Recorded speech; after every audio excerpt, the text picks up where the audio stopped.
எல்லோருக்கும் வணக்கம் நண்பர்களே. ஆஹா முடிச்சு விட்டீங்க போங்க அப்படின்ற மாதிரி கிஃப்ட் நிஃப்டி இப்போ 23,419 ட்ரேட் ஆகிட்டு இருக்கு. நம்ம மார்க்கெட் நேற்று க்ளோஸ் ஆனது 23,600.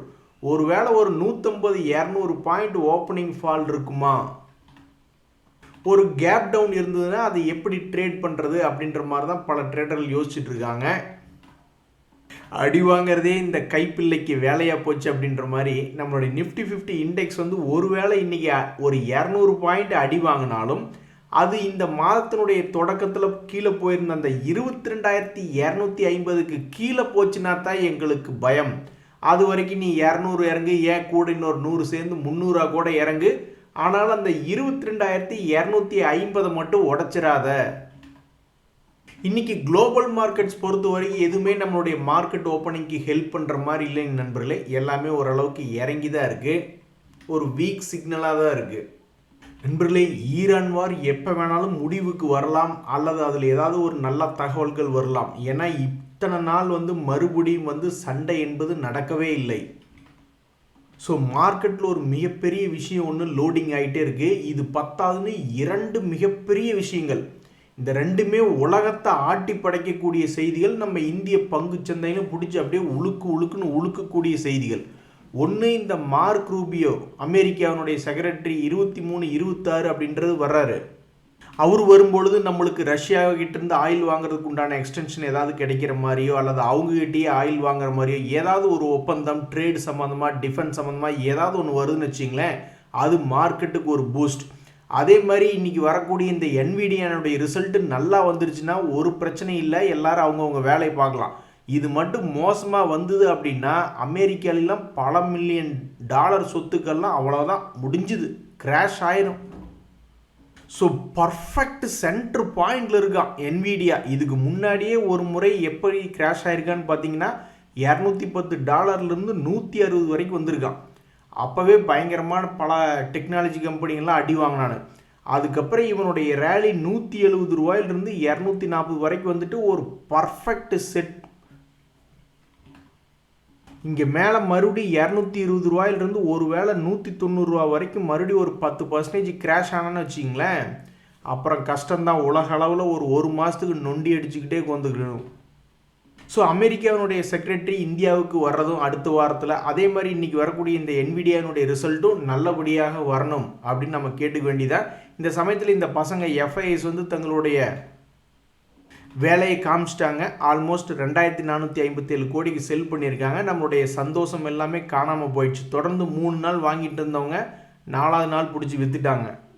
நண்பர்களே, இன்றைக்கி இருக்கக்கூடிய சில முக்கியமான செய்திகளில் ஒரு பைபேக் அனௌன்ஸ்மெண்ட் என்பது இருக்குது. அதாவது இந்த ஜைடஸ் லைஃப் என்ன சொல்கிறாங்க அப்படின்னா 0.95% மொத்தமாக இருக்கக்கூடிய ஷேர்களில் 0.95% நாங்கள் திருப்பி பைபேக் பண்ணிக்கிறோம். மொத்த மதிப்பு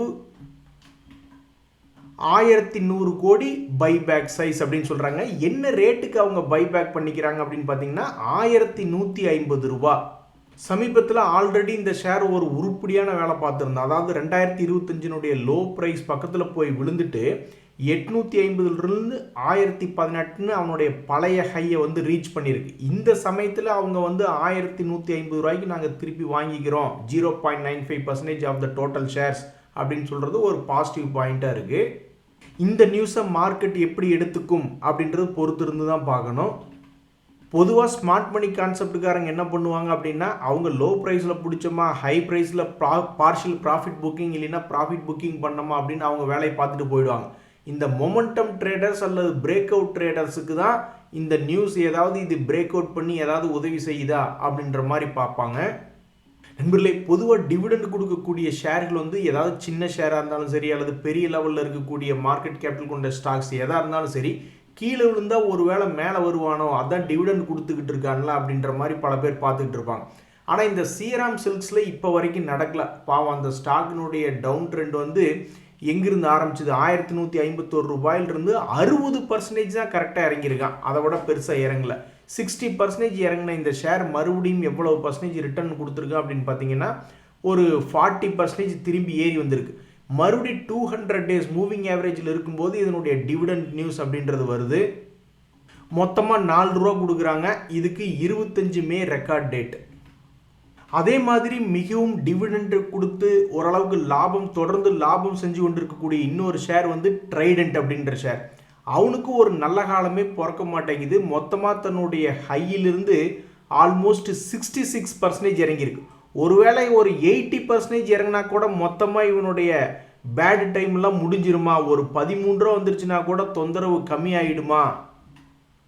இப்படி தொடர்ந்து டிவிடெண்ட் கொடுக்கக்கூடிய ஷேராக இருக்குது. இப்போ கூட ஒரு 50 பைசா ஒரு ஷேருக்கு டிவிடெண்ட் அப்படின்றத அனௌன்ஸ்மெண்ட் பண்ணியிருக்காங்க. அதனுடைய ரெக்கார்ட் டேட் சாட்டர்டே மே 23.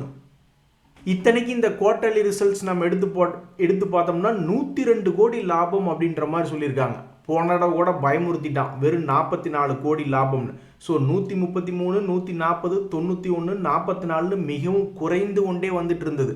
சரி, ஓகே, இதை எவனோ கண்டுபிடிச்சிட்டு அதனால தான் முதல்லயே இந்த ஸ்டாக் ப்ரைஸ் எல்லாம் இறக்கி விட்டுட்டாங்க அப்படின்ற மாதிரி நினச்சிக்கிட்டு இருந்தாலும் இப்போ அவங்களுடைய சேல்ஸும் இன்க்ரீஸ் ஆகிருக்கு, அவங்களுடைய லாபமும் இன்க்ரீஸ் ஆகிருக்கு, அவங்களுடைய ஆப்ரேட்டிங் ப்ராஃபிட் மார்ஜின் இன்க்ரீஸ் ஆகிருக்கு. மூணுமே பவர்ஃபுல் ஏரியா. அப்படி இருந்துமே இந்த ட்ரைடென்ட் அப்படின்ற ஸ்டாக்ல அதனுடைய சோகம் தீரல. போன வருஷம் என்ன பண்ணியிருக்கான் அப்படின்னு பார்த்தோம்னு வச்சுக்கிங்களேன், மொத்தமாக போன வருஷத்தில் லோ ப்ரைஸ்லேருந்து ரேலி கொடுத்தது 43% ரேலி கொடுத்துருக்கான். இப்போ போன வருஷத்தினுடைய அதே லோ ப்ரைஸ் பக்கத்தில் வந்து விழுந்திருக்கக்கூடிய இந்த ட்ரைடென்ட் இனி இந்த வருஷத்தில் என்ன செய்யும்? இன்னொரு முக்கியமான share Canara Robeco asset management company. இவங்களுடைய டிவிடெண்ட் என்பது 16 ஜூலை 2026 ரெக்கார்ட் டேட். இவங்க பண்ணியிருக்கக்கூடிய வேலை பார்த்தீங்கன்னா தன்னுடைய உச்சபட்ச ஹையிலிருந்து ஆல்மோஸ்ட் ஒரு 30% பக்கம் இறங்கியிருக்கு. இவங்க சமீபத்தில் ஐபிஓ வந்த ஷேர், ஐபிஓனுடைய விலை 266 ரூபாயில் வந்திருந்தது. 266 ரூபாயிலிருந்து 350 ரூபா வரைக்கும் இம்ப்ரூவ்மெண்ட் காமிச்சிருந்த இந்த கனரா ரொபக்கோ இப்போ ஐபிஓ ப்ரைஸை விட குறைஞ்சி சமீபத்தில் ஒரு 2 months லோ அப்படின்ற மாதிரி ட்ரேட் ஆகிட்டு இருக்கு. இந்த 1 monthனுடைய ஹையை வந்து அவன் திருப்பி பிடிக்கணும் அப்படின்னா கூட அது ஆல்மோஸ்ட் கிட்டத்தட்ட 22% ஏற வேண்டியதாக இருக்குது. அல்லது தன்னுடைய பழைய லோ கிட்ட போகிறதா இருந்தாலும் கிட்டத்தட்ட 10% இறங்க வேண்டியதாக இருக்குது. இந்த சமயத்தில் தான் இந்த ஷேரினுடைய டிவிடனுடைய ரெக்கார்ட் டேட் வந்து ஜூலை 16 அப்படின்ற மாதிரி வந்திருக்கு. ஸோ இந்த ஷேர் தன்னுடைய 1 month ஹையாக திருப்பி பிடிக்குமா, அல்லது இன்னும் கொஞ்சம் லோ ப்ரைஸ் போய் இன்னுமே சீப்பான ப்ரைஸுக்கு கிடைக்குமா அப்படின்றது பொறுத்து இருந்து தான் பார்க்கணும். கோதாவரி வந்துட்டியாமா? இந்த கோதாவரியினுடைய செய்திகள் படித்து ரொம்ப காலமாச்சு. ஸோ இவங்களுடைய டிவிடெண்ட் ரெக்கார்ட் டேட் வந்து 14 ஆகஸ்ட் அப்படின்ற அனௌன்ஸ்மெண்ட் பண்ணியிருக்காங்க. இந்த ஜிபிஎல்னுடைய சாதனை என்ன அப்படின்னு பார்த்தீங்கன்னா, எத்தனையோ பெரிய பெரிய ஐடி கம்பெனிகள் முதல் கொண்டு எத்தனையோ ஷேர்கள்னால திருப்பி தன்னுடைய பழைய ஹையை போய் பிடிக்க முடியல. ஆனால் இந்த கோதாவரி தன்னுடைய பழைய ஹையையும் தாண்டி அதுக்கும் மேலே 290 ட்ரேட் ஆகிட்டு இருக்கு. இது வந்து ஒரு மகிழ்ச்சிகரமான செய்தி. இன்னும் ஒரு மகிழ்ச்சிகரமான செய்தி இந்த ஷேர் வச்சிருக்கிறவங்களுக்கு என்னென்னா, சமீபத்தில் வந்திருக்கக்கூடிய குவார்ட்டர்லி ரிசல்ட்டில் 280 கோடி லாபம் அப்படின்றத அறிவிச்சிருக்காங்க. நன்றி, வணக்கம்.